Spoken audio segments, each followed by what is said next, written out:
Good morning, fourth class students. Myself Rajni Nanda, your SST teacher.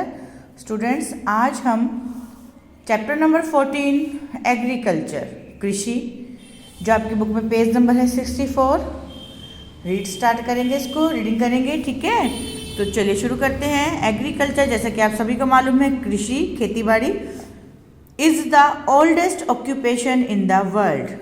दुनिया में सबसे पुराना व्यवसाय है कृषि। ठीक है, it is the most important occupation of the people of in India. Bharat के लोगों का महत्वपूर्ण व्यवसाय है ये। About 2/3 of our population is engage in agriculture. लगभग 2/3 हमारी जो टोटल जनसंख्या है, पॉपुलेशन है, उसमें से 2/3 लोग जो हैं वो खेती के काम में, कृषि के काम में जुड़े हुए हैं। Agriculture is the backbone of Indian economy. जो कृषि है वो भारतीय अर्थव्यवस्था की रीढ़ की हड्डी है, कह सकते हैं हमसे। 1/3 of our national income comes from agriculture.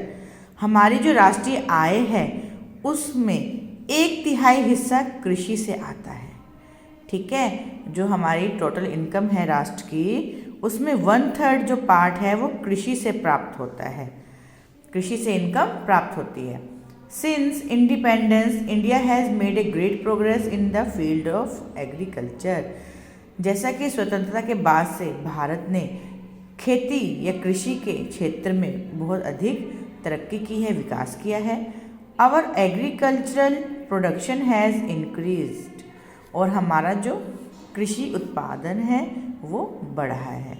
Indian agriculture mainly depends on rain. जो भारतीय कृषि है वो बारिश पर निर्भर है, मुख्यतः वो क्या है, बारिश पर निर्भर है। But due to the monsoon type climate in India we get rain only for a few months of the year. लेकिन जैसा कि आपको मालूम है कि इंडिया का मॉनसून टाइप क्लाइमेट है। ठीक है, इंडिया में जो जलवायु है वो मॉनसून टाइप है कि मॉनसून आते रहते हैं।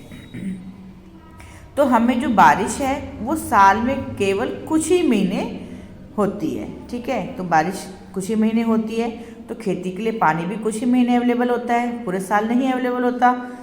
देयर आर मेनली, अब आगे बता रहे हैं कि there are mainly 2 crop seasons here, namely the kharif season and the rabi season. अब आगे बता रहे हैं कि इंडिया के अंदर 2 तरह की फसलों का मौसम होता है। ठीक है, कौन सा है? पहला है खरीफ का मौसम और दूसरा है रबी मौसम।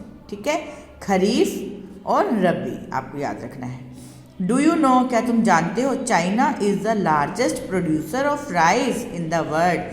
के संसार में, दुनिया में चाइना जो है, चीन जो है वो सबसे बड़ा चावल का उत्पादक देश है। India rank 2nd after China, और चाइना के बाद इंडिया का दूसरे नंबर पे स्थान है। अब हमने बताया कि 2 मौसम होते हैं फसलों को उगाने के। एक खरीफ के मौसम में कुछ फसलें उगाई जाती हैं, कुछ फसलें रबी के मौसम में। कैसे? The kharif season starts with the arrival of the monsoon. जो खरीफ का मौसम होता है वो कब शुरू होता है? मानसून के आने पर। ठीक है, जैसे ही मानसून की शुरुआत होती है वैसे ही खरीफ के फसलों को उगाने का भी समय शुरू हो जाता है।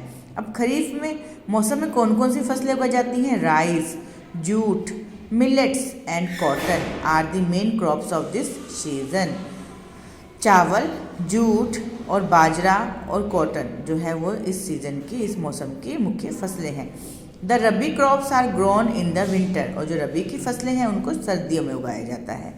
Wheat, gram, barley, mustard and linseed are the main crops of this season. अब रबी के मौसम में कौन सी फसलें उगाई जाती हैं? गेहूँ, चना, जौ, सरसों और अलसी, ये मुख्य फसलें हैं जो रबी की हैं। आप इनको अंडरलाइन भी कर लेंगे कि खरीफ के मौसम में उगाई जाने वाली फसलें rice, jute, millets and cotton, और रबी की कौन सी फसलें हैं? Wheat, gram, barley, mustard and linseed. अब हम इनके बारे में एक एक करके पढ़ेंगे। राइस, फर्स्ट है हमारा चावल। Rice, wheat and millets are the chief food grains of the people in India.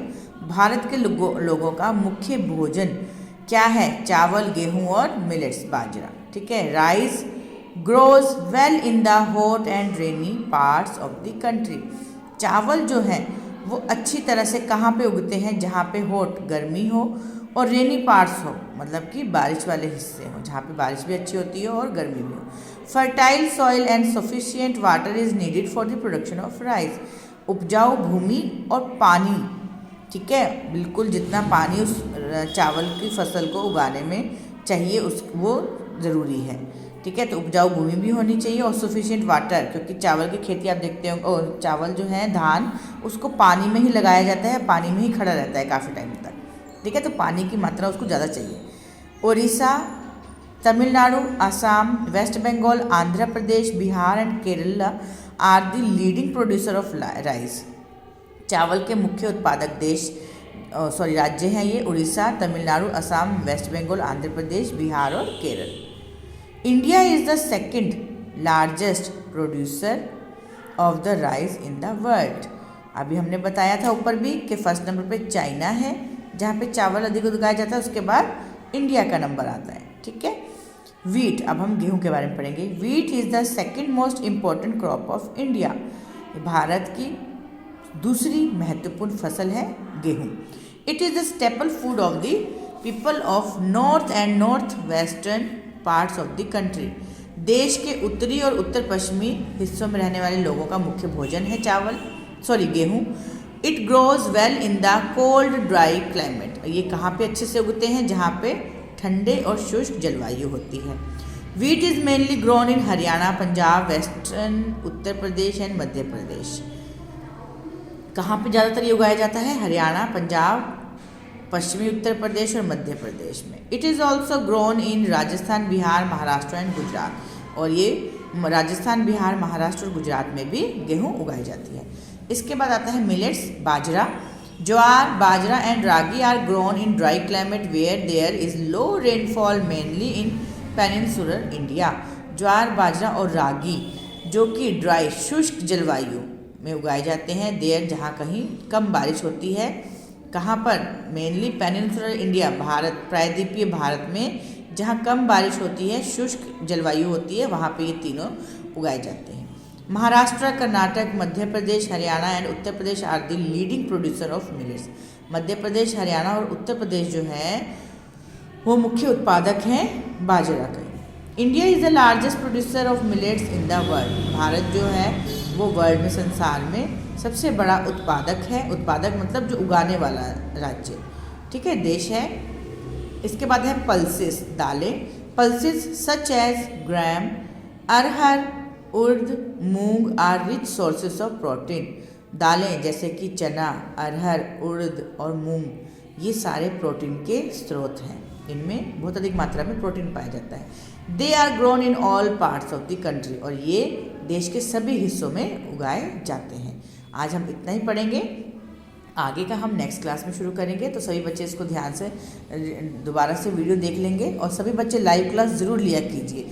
अब हम आपकी अटेंडेंस लाइव क्लास में ही लेंगे, हर पीरियड में आपकी अटेंडेंस होगी। सभी बच्चे लाइव क्लास ज़रूर अटेंड करें, उसी के बेस पे आपकी अटेंडेंस भी लगेगी और आपके मार्क्स भी लगाए जाएंगे, ठीक है। Thank you.